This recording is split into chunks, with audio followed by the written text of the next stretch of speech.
नमस्कार जी। सर साहिब जी। क्या नाम है जी आपका? जी मेरा नाम सुमन जटियान है। बहन जी, आप कहाँ से हैं? जी मैं कपाल मोचन, जिला यमुनानगर, हरियाणा से। संत रामपाल जी महाराज की शरण में आप कब आए? जी मैं संत रामपाल जी महाराज की शरण में 9 दिसंबर 2017 को आई।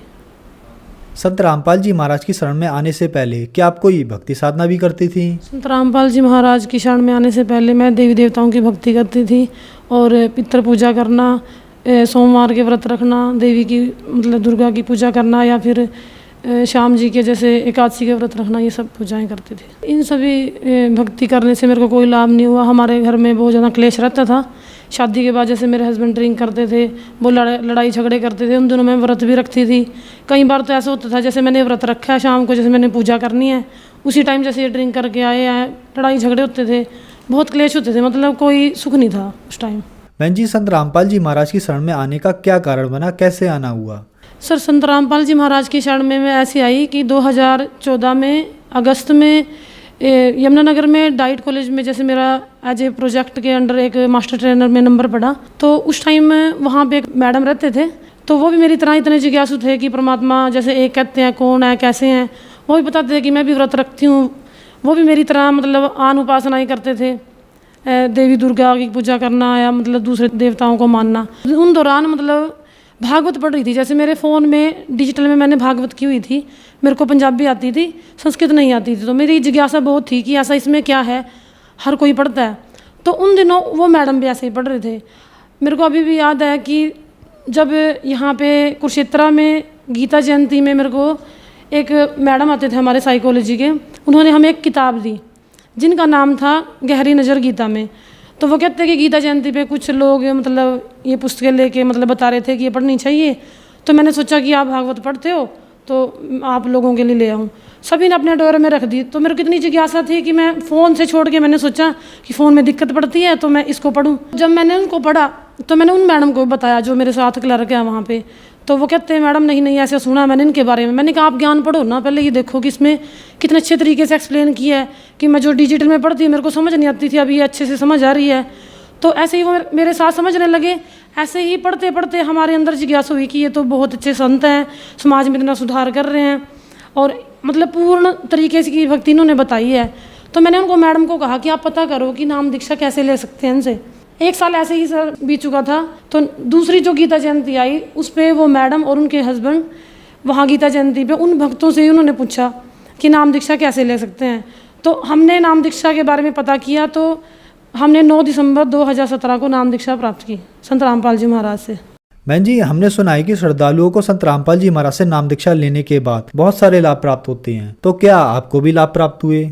सर संत रामपाल जी महाराज से नाम दीक्षा लेने के बाद सबसे जो मुख्य लाभ, जो जैसे लोग भटकते रहते हैं कि परमात्मा कौन है, हमें एक मोक्ष का मार्ग मिला है जिसमें जन्म मरण से हम बच सकते हैं कि बार बार हमें 84 में नहीं पढ़ना पड़ेगा।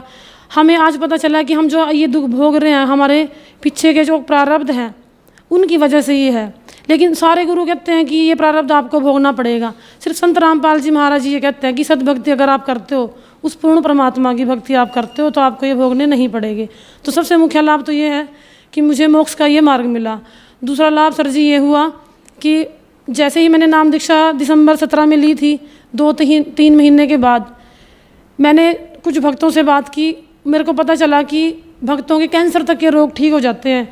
तो मेरे को एक भगवती ने कहा कि आप भी एक बार अपनी अरदास लगा के देखो। भगत जी सर जी मेरे यूट्रस में रसोली थी, तो मैंने परमात्मा सदगुरु रामपाल जी महाराज से अरदास लगाई कि परमात्मा आप तो सब कुछ कर सकते हो, जो लोग कैंसर की बीमारी से जूझ रहे हैं उनकी बीमारी आपने ठीक कर दिया, तो मेरी तो ये जो रसोली है कि आप ठीक कर दो, ताकि मैं दूसरे भक्तों को कह सकूं।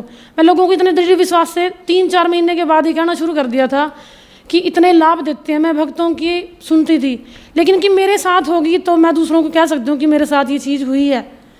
तो आप यकीन नहीं करो कि 1 महीने के अंदर मेरे को अपने आप ही महसूस होने लगा कि आपको कोई बीमारी नहीं है। जो सिम्टम्स मेरे को होते थे, जैसे बार महीने में दिक्कत होना, तो वो सारे बंद हो गए।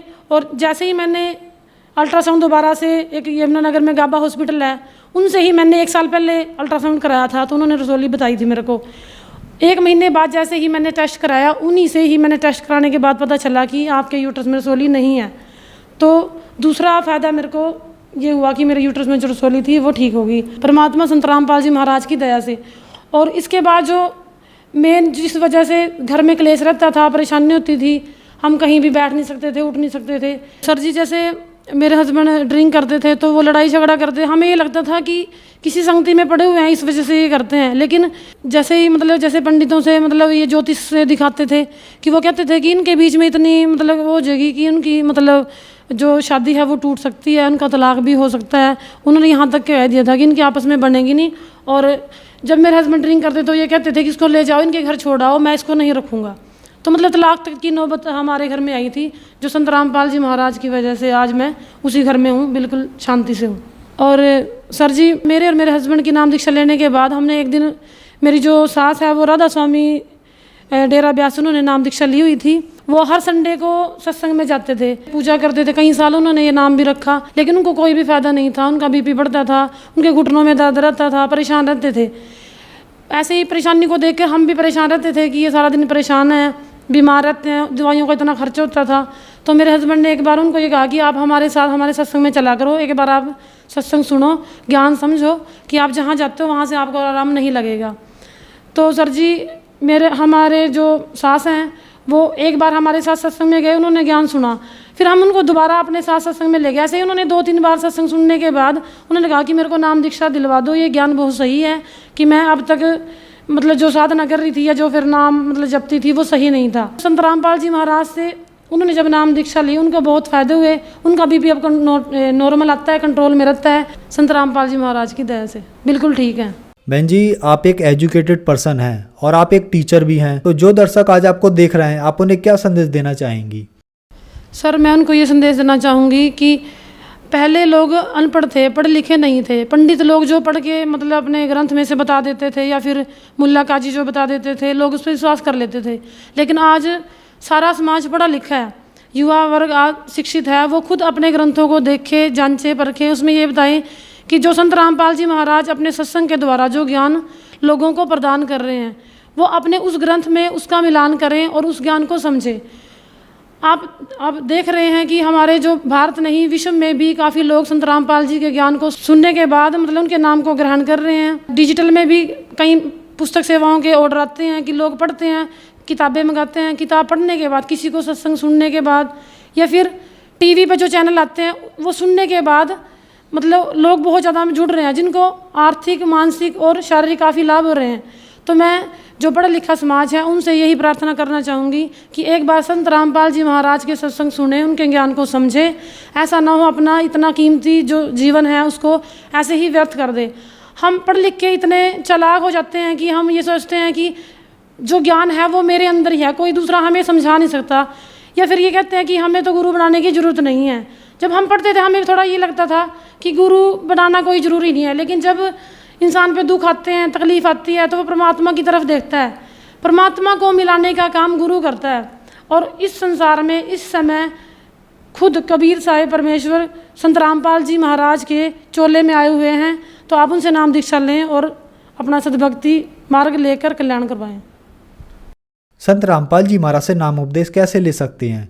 संत रामपाल जी महाराज से नाम दीक्षा लेने के लिए हम साधना चैनल पे शाम को 7:30 बजे उनका सत्संग चलता है। उसके नीचे एक पीले रंग की पट्टी आती है जिसपे हर डिस्ट्रिक्ट के फ़ोन नंबर्स लिखे होते हैं। आप अपने ज़िले के हिसाब से वहाँ कॉन्टैक्ट करके नाम दीक्षा प्राप्त कर सकते हैं। धन्यवाद जी। धन्यवाद।